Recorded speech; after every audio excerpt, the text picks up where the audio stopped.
O Augusto, a gente pode colocar na nossa conversa um outro monstro sagrado do jornalismo? Por favor. O Rui Castro nos atende lá do Rio de Janeiro, colunista da Folha de São Paulo, autor de diversos livros. Rui, obrigado por atender a Jovem Pan nessa hora difícil. Você tinha contato com ele na época da imprensa escrita no Rio? Como é que era a sua relação com o Boechat? Boa tarde para você. Bom, boa tarde. Não posso falar que é um prazer, claro. É um terrível desprazer estar falando sobre esse assunto. Não, eu conheci o Boechat aqui no Rio, como todos nós nos conhecíamos, né?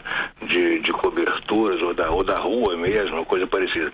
Mas eu passei a ter mais contato com o Boechat quando eu trabalhei com ele durante alguns anos na Band News, fazendo uma aparição semanal na rádio e conversando com ele, né?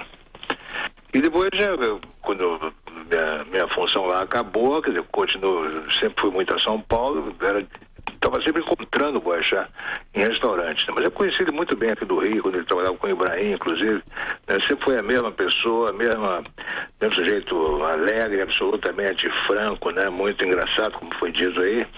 E o que mais bom, durante alguns anos, últimos anos, eu passei a acordar todo dia com o Boechat, né?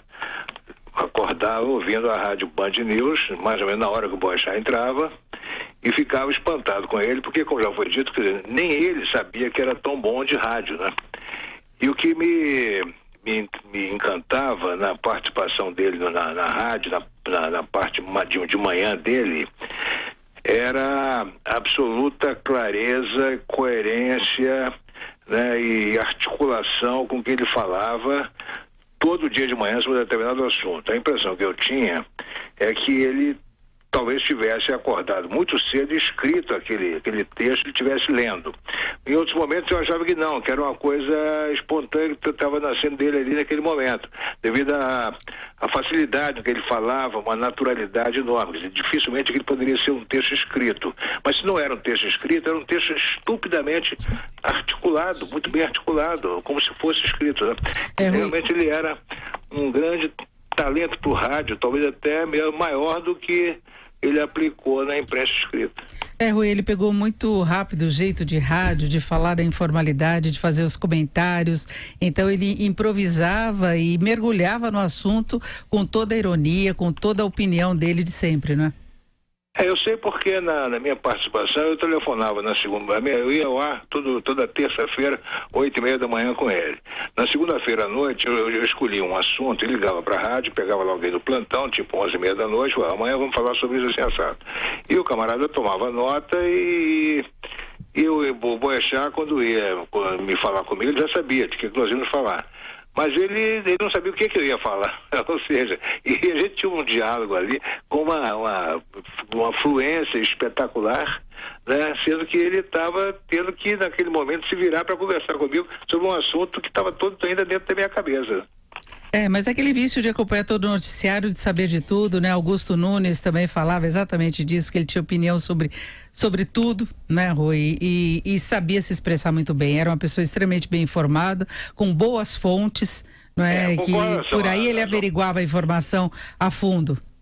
Mas com relação às opiniões, porque aquela coisa matinal dele, aquilo não era uma coisa muito de informação, era uma coisa mais de opinião, né?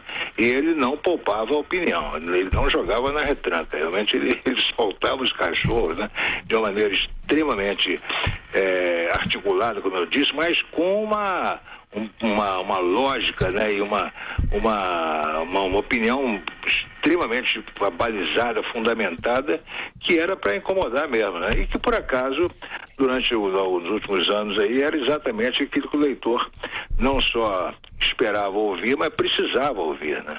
O Rui, rapidamente, só para a gente fechar, o peso dele pro colunismo social desse começo aí que você estava falando, e o Augusto lembrava do Ibrahim Suede e também do próprio Zósimo, isso daí fez ele ser um jornalista melhor porque ele tinha fontes e apurava muito bem. Isso sem dúvida, né? Porque esse tipo de colunismo que foi inventado, na verdade, pelo Jacinto de Tormes aqui no Rio nos anos 50, esse que não fica só baseado na coisa da dondoca, né? Da champanhota, o Jacinto de Tormes, que é o Maneco Miller, fez essa transição primeiro que todo mundo. Depois o Ibrahim assimilou isso. Depois veio o Zósimo, que foi certamente o o máximo de realização nesse departamento. E o Boechat trabalhou com o Ibrahim e era amigo íntimo do Zósimo. Eu tenho a impressão que o Boechat foi, em certo momento, o melhor amigo do Zósimo e vice-versa, sendo que um estava no Globo, outro estava no Jornal do Brasil.